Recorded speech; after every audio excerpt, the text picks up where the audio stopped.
ባልደረባዬ ሚካኤል ደጀኔ ደግሞ ለክፍል አንድ ስፖርታዊ መረጃዎቹ እዚህ ተገኝቷል። እንደምናደርክ ሚካኤል? አለምቤስ እንደምናደርሻ እንዴት አላችሁ ይላል ነው። መረጃዎችን መቀጠል ትችላለህ። መልካም እሺ፣ አመሰግናለሁ። ትናንትና ከነበሩት መግለጫ ጉዳዮች እንነሳለን። የቤላ ስፖርት የክረምት ፉትሳል ውድድር የፊታችን ቅዳሜ ይጀምራል ተብሏል። ትናንትና 5 ኪሎ የሚገኘው የአዲስ አበባ ወጣቶችና ስፖርት ቢሮ የተሰጠ መግለጫ ጋር በተያያዘ የተነሳ ሀሳብ ነው። ለመጀመሪያ ጊዜ እንግዲህ ባሳለፍነው ዓመት በተደረገው የቤላ ስፖርት የክረምት ፉትሳል ውድድር እንግዲህ በዘንድሮም ለሁለተኛ ጊዜ ይቀጥላል። ሐምሌ 11 ይጀምራል። ውድድሩ አጠቃላይ ዝግጅት አስመልክቶ ትናንትና በተሰጠው መግለጫ ላይ አምና እንግዲህ በቤላ ስፖርት በሙሉ አዘጋጅነት የተደረገው የውድድር ምዕራፍ ከአዲስ አበባ ወጣቶችና ስፖርት ቢሮ ጋር በመተባበር የተደረገ ነው። በጉለሌ ክፍለ ከተማ በአዲስ መልክ በተገነባው የጨፌ ሜዳ ላይ ይከናወናል። በ24 ክለቦች መካከል ማለት ነው።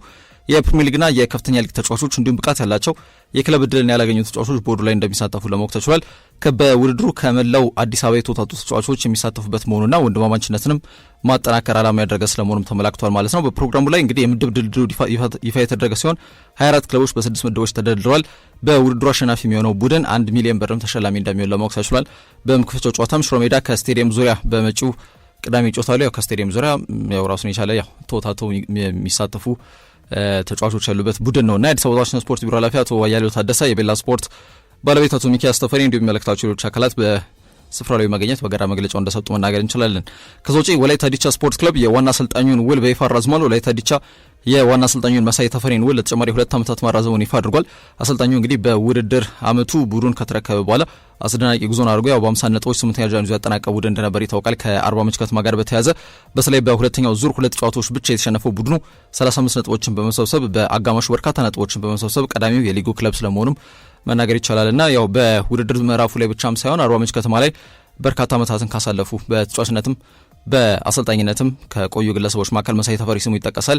ግልጽ በሆነ መንገድ በዚህ ውድድር ምዕራፍ ላይ ያው አርባ ምንጭ ከተማ ብዙ ጊዜ የማይወርድም እንዲሁም ደግሞ ከፍ ማይልም ቡድን ብዙ ጊዜ መካከለኛ ደረጃን ይዞ የሚያጠናቅቅ ቡድን እንደሆነ ይታወቃል። ዘንድሮም 8ኛ የወጣበት አጋጣሚ በዛ መንገድ የሚቃይ ነው። የአሰልጣኙን ውል ግን ለተጨማሪ 2 ዓመታት እንዳራዘመ መናገር እንችላለን ማለት ነው። ወደ ባርማዶ ጉዳዮች አቀናን። የዓለም ዋንጫ ትናንትና በጣም ተጠባቂ አንድ የግማሽ ፍጻሜ ጨዋታ በእንግሊዝና በአርጀንቲና መካከል ትናንትና ቀጥሎ ተከናውኗል።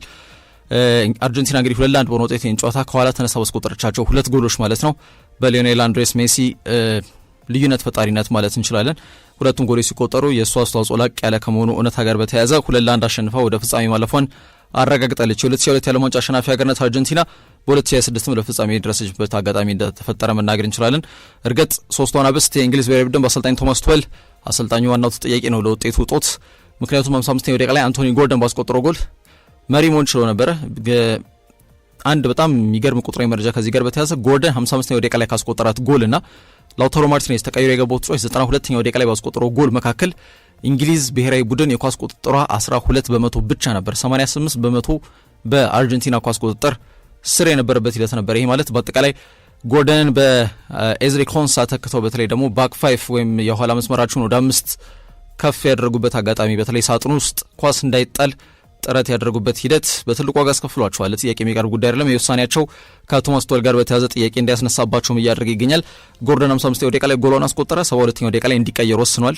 ይህ በእንዲህ እንዳለ ሊዮኔል ስካሎኒ በበኩላቸው ከየትኛውም ሁኔታ ልዩነት ሊፈጥር የሚችለው ሊዮኔል ሜሲ ይበልጥ ወደ ጨዋታው በተለይ እንዲጋበዝ ወይም ደግሞ ኳስን ብዙ ጊዜ እግሩ ጋር የሚያደርሱ አይነት ተጫዋቾችን ቀይሮ አስገብቷል። 72ኛው ደቂቃ ላይ ኒኮላስ ኦታሜንዲ፣ ሊሳንድሮ ማርቲኔዝን፣ ጎንዛሎ ሞንቴል፣ ናሁል ሞሊና እንዲሁም ሮድሪጎ ዴ ፖል፣ ጁሊያኖ ሲሚዮኒን ተክተው 72ኛው ደቂቃ ላይ ሲገቡ ለዛ የሚሆን ምላሽ ከመስጠት ይልቅ ኳስን ከሜዳው ብቻ በማራቅ እንዲሁ ሙሉ ለሙሉ የኳስ ቁጥጥሩ ለአርጀንቲና የመስጠት ውሳኔው በጣም በትልቁ ዋጋ እንዳስከፈለው በትላንትናው ጨዋታ ላይ መናገር እንችላለን።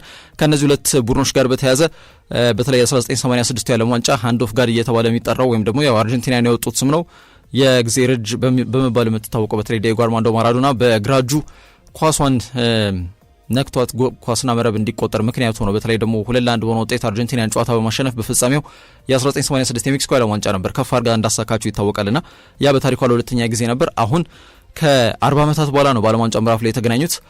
ከዛ ውጪ በተለይ በ1992 እንዲሁም በ1998 ይሄው ብሔራዊ ቡድን ጥሩ የሚባል ውጤት እንግሊዝ ላይ ያስመዝግቧል። ግን ባለፉት 14 ጨዋታዎች 3 ጊዜ ብቻ ያሸነፈ ብሔራዊ ቡድን ከመሆኑ እውነታ ጋር በተያያዘና እንዲሁም አርጀንቲና እስካሁን ድረስ በዓለም ዋንጫ የመጣችበት መንገድ በጣም አልጋ ባልጋ የሚባል አይነት መሆኑ ምክንያቱም እንደና ዮርዳን በምድብ ጨዋታው አንስቶ አልጄሪያ ነው በቅድመ ጥሎ ማለፍ ኬፕ ቨርድ ከዛ ጥሎ ማለፍ ላይ ግብጽ እንደዚህ አይነት ውድድር መርሃ ግብሮችን ማከናወኗ በተለይ ጠንካራ ተጋጣሚ ያላገኘችም ሲቀጥል ደግሞ ስዊዘርላንድ ለማሸነፋን የመጣችው ፍጻሜ ላይ ያንንም ለ120 ደቂቃ ነው የቆየችውና የጨዋታ መደራረብ 120 ደቂቃ መቆየት የጉልበት መዛልና ተያያዥ ጉዳዮች ተጫዋቾች ላይ ያንጸባርቅ ይችላል የሚል ሀሳቦችን በተደጋጋሚ ሲነሳ ነበር ከጨዋታው በፊትና ያንን አድቫንቴጅ እንኳን በሚገባ ለመጠቀም የሚያስችል ሁኔታ ላይ ቢገኙም ኳሱን ለአርጀንቲና በመስጠት መከላከል መምረጣቸው ግን በትልቁ ዋጋ አስከፍሏቸዋል። 85ኛው ደቂቃ ላይ ሊዮኔል አንድሬስ ሜሲ ከቆመ ኳስ የተገኘውን አጋጣሚ ለኤንዞ ፈርናንዴዝ አመቻችቶ ማቀበል ኳስና መረብን ከ16-5 ውጭ አክሮ የመታት ኳስ አርጀንቲናን ወደ ጨዋታው መልሷል። አንድ ጎል ሲቆጠር እግር ኳስን በደንብ ጠንቀው የሚያውቁ እግር ኳስን በደንብ የሚከታተሉ ያው ሁለተኛ ጎል እየመጣ እንደነበር ያው በእርግጠኝነት ሳይታለም የተፈታ ነው። በተገመተው ደረጃም መደበኛው 90 ደቂቃ ተጠናቆ በተጨመሩት ወደ 8 የሚጠጉ ደቂቃዎች ላይ 92ኛው ደቂቃ ላይ እንደገና ሊዮኔል አንድሬስ ሜሲ በተለይ ይህ ተጫዋች ያው ከሸተተው ነው። በተለይ በጣም የእንግሊዝ ብሔራዊ ቡድን ይሄ መፍረክረክ ወይም ደግሞ ኳስን ሰጥቶ የመከላከል አባዜ በጣም በትልቁ ጎል ሊቆጠርባቸው እንደሚችል ሲገመት ነበር። ያንን አድቫንቴጅ ጨዋታው ሳይጠናቀቅም አንድ ጎል ይበቃናል ወደ ጨዋታው ተመልሰናል ብለው ሳይተውት ሁለተኛ ጎል ለማስቆጠር የሄዱበት አጋጣሚ ፍሬ አፍርቶላቸው ተቀይሮ የገባው ተጫዋች ላውታሮ ማርቲኔዝ በቴስታ ወይም በጭንቅላት ኳስና መረብን በማገናኘት 92ኛው ደቂቃ ላይ ማለት ነው አርጀንቲና ሬሞንታዳ ሰርታ ወደ ጨዋታው በመመለስ እንግሊዝን አሸንፋ ለፍጻሜ ቲኬት ቆርጣለች ማለት ነው። በጨዋታው ላይ አሌክሲስ ማካሊስተር ከአንድም ሁለቴ ቋሚ ብረቱ መልሶበታል። ሙሉ ለሙሉ የአርጀንቲና የበላይነት የተንጸባረቀበት ምዕራፍ ነበር ሁለተኛው አጋማሽ። ስለዚህ ሁሉንም ኃላፊነት የሚወስዱ አሰልጣኙ መሆን መቻል ይኖርበታል። እርግጥ ተጫዋቾቹም ሊሆኑ ይችላሉ፣ ግን ሞር አሰልጣኝ ታክቲካል ቼንጆቹ ልዩነት ሊፈጥሩ ይችላል። ለምሳሌ አንዳቻ ከሆኑ በኋላ ኳስን ለማግኘት ይበልጥ ደግሞ ነቅለው ወደፊት ለመውጣት ጥረት ያደረጉበት አጋጣሚ ተፈጥሮ ስለተመለከትን ማለት ነው። የት ነበር ይሄ ሬስት ዲፌንሱን በዜሮ አባዝቶ ኳስ ለነሱ ሰጥቶ መከላከል ነው ምርጫ ያደረገው። ያ ደግሞ ከሳጥኑ ውጪ እንዲቆጠርበት ከዛ ውጪ ደግሞ በመደናገጥ ውስጥ የነበረው የእንግሊዝ ብሔራዊ ቡድን ደግሞ ሁለተኛው ጎል ወዲያውኑ እንዲቆጠርባቸው ሳጥኑ ውስጥ ምክንያት ሆኗል። ቱሄል ትልቁ ተጠያቂው ነው። ለጥያቄ የሚቀርብ ጉዳይ አይደለም። እንግሊዝ ከግማሽ ፍጻሜ የመጣችበት የውድድር ምዕራፍ ላይ ከውድድሩ ተሰናብታለች። ኢትስ ኖት ካሚንግ ሆም ማለት ነው። ያው እግር ኳስ ወደ ቤቷ ሳይመለስ ድፍን 6 ዓመታትን ተሻግሯል። ይቀጥላል። ትልቅ ጥያቄ ሃሪኬን ላይም እየተነሳ እንደሚገኝ ማስመር ያስፈልጋል ከማህበራዊ ሚዲያ እንቅስቃሴዎች ጋር በተያያዘ ማለት ነው። ስለዚህ ፍጻሜው እንግዲህ ፊታችን እሁድ ምሽት 4 ሰዓት ላይ ኒውዮርክ ኒው ጀርዚ ስቴዲየም ላይ ከስፔን ብሔራዊ ቡድን ላፉሪያ ሮሃ ከአልቢ ሴሌስቴዎቹ ጋር ይገናኛሉ ማለት ነው። በተለይ ደግሞ የላማሲያ ያው አካዳሚ ፍሬ ውጤት የሆኑ በርካታ ተጫዋቾች እንዳሉ ይታወቃል። በስፔን ብሔራዊ ቡድን እንደና ፓው ኩባርሲ፣ ላሚን ያማል በትልቁ የሚጠቀሰው ተጫዋች ነው። ያው ላማሲያ ሲጠቀስ ደግሞ በዋነኝነት ሊዮኔል አንድሬስ ሜሲም በዚሁ ሲስተም በዚሁ መንገድ ተቃኝቶ ያለፈ ስፔንና አርጀንቲና በቋንቋም አንድ ናቸው። አብዛኛው የአርጀንቲናውያን ተጫዋቾች በባርሴሎና በሪያል ማድሪድ የሚጫወታሉ እርግጥ ነው፣ ግን በባርሴሎናና አርጀንቲና ያላቸው ቀረቤታም ይታወቃል። በርካታ የባርሴሎና ደጋፊዎችም እንዳሉ ይታወቃል። ያው 8 ተጫዋቾች ከባርሴሎና ስለተመረጡ ነው እንጂ ስፔን ማለት ባርሳ ነው ለማለት ሳይሆን አብዛኞቹ ተጫዋቾች ከባርሴሎና ነው የተመረጡት።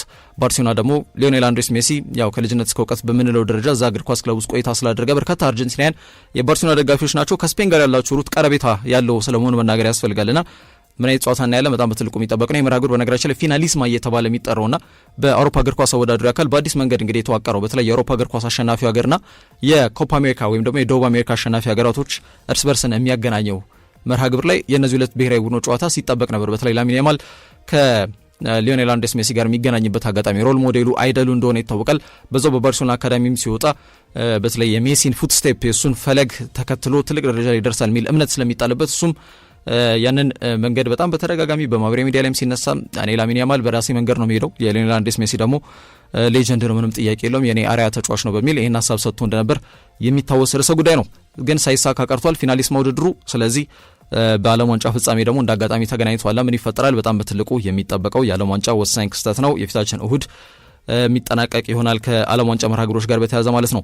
ወደ አጫጭር የዝውውር ርዕሰ ጉዳዮች ለመቅናት ያክል ማይክል ኦሊሴ ሪያል ማድሪድን መቀላቀል እንደሚፈልግ ሳንቲ ጄኤፍኤም ትላንትና ማምሻውን በፊት ገጻቸው ይዘውት የወጡት መረጃ ያመላክታል። የተቋረጠው የዚህ ተጫዋች ድርድር ከዓለም ዋንጫው በኋላ ወይም የፈረንሳይ ጉዞ መገታት በኋላ ሊቀጥል ይችላል ተብሎ ነው የሚገመተው። በፈረንሳይ የሚገኙ ታማኝ የስፖርት ጋዜጠኞች በተለይ ደግሞ ሳንቲ ኡኡና የሚባለው ወይም ያው ስሙ ነው ሳንቲ አውና የሚባለው ያው እንደዘገበው ከሆነ በሳንቲ ጄኤፍኤም ይታወቃል። በባየር ሙኒክ ኮከብ ተጫዋች ነው ፈረንሳይ ማይክል ኦሊሴ። በዚህ ክረምት የዝውውር መስኮት ላይ ሪያል ማድሪድ ስብስብን ለመቀላቀል ከፍተኛ ፍላጎት አለው ሲል ነው በዝርዝር በማህበራዊ ሚዲያው አማካኝነት ወይም በማህበራዊ ትስስር ገጹ አማካኝነት ያደረገው ማለት ነው። 24 ዓመት ላይ የሚገኘው ኦሊሴ ይሄ ተጫዋች ግልጽ በሆነ መንገድ የቀጣዩ የሪያል ማድሪድ አብዮት ቀስቃሽ ነው የሚባለው ወይም ደግሞ ስብስባቸውን ወደ ላቀ ምዕራፍ ለማሸጋገር ወሳኙ ተጫዋች እሱ ስለሆነ የታመነበት ነው። ለጥያቄ አይቀርብም። በተለይ የግብ ዕድሎችን መፍጠር ብቻ አይደለም፣ አስደናቂ የሆኑ ላይን ብሬኪንግ ፓስ ወይም ደግሞ ተከላካይ ሰንጣቂ ኳሶችን የማድረስ የቆሙ ኳሶችን በጥራት መምታት ልዩ ተሰጥኦ ያለው ተጫዋች ነው ማይክል ኦሊሴ። ከክሪስታል ፓላስ ወደ ባየር ሙኒክ ካቀናበት ጊዜ አንስቶ ደግሞ አቅሙን ይበልጥ ያዳበረ ተጫዋች ስለመሆኑ መናገር ያስፈልጋል። 2025-2026 ይሄ የተጠናቀቀው የውድድር ዘመን ላይ በጀርመን ቡንደስሊጋ ብቻ በ32 ጨዋታዎች ተሰልፎ 15 ጎሎችን በማስቆጠር 19 ለግብ የሆኑ ኳሶችን አመቻችቶ ማቀበል ችሏል። ለሀገሩ ፈረንሳይና ለባየር ሙኒክ ባደረጋቸው አጠቃላይ ውድድሮች ደግሞ 29 ጎሎችን አስቆጥሮ 32 ለጎል የሚሆኑ ኳሶችን አመቻችቶ ማቀበል በአውሮፓ እጅግ አስደናቂ አቅም ካላቸው የፊት መስመር ተጫዋቾች መካከል አንዱና ዋነኛው ነውና ሪያል ማድሪዶች ለዚህ ተጫዋች 220 ሚሊዮን ዩሮ ለማቅረብ ዝግጁ ናቸው ቢባልም ጥያቄው ግን ተቀባይነት የለውም። ፕሮባብሊ ግን አሁን ከሳንቲ ጄኤፍኤም መረጃ በኋላ የዚህ ተጫዋች እንቅስቃሴ ወደፊት ምን ይሆናል ይጠበቃል። ቤስ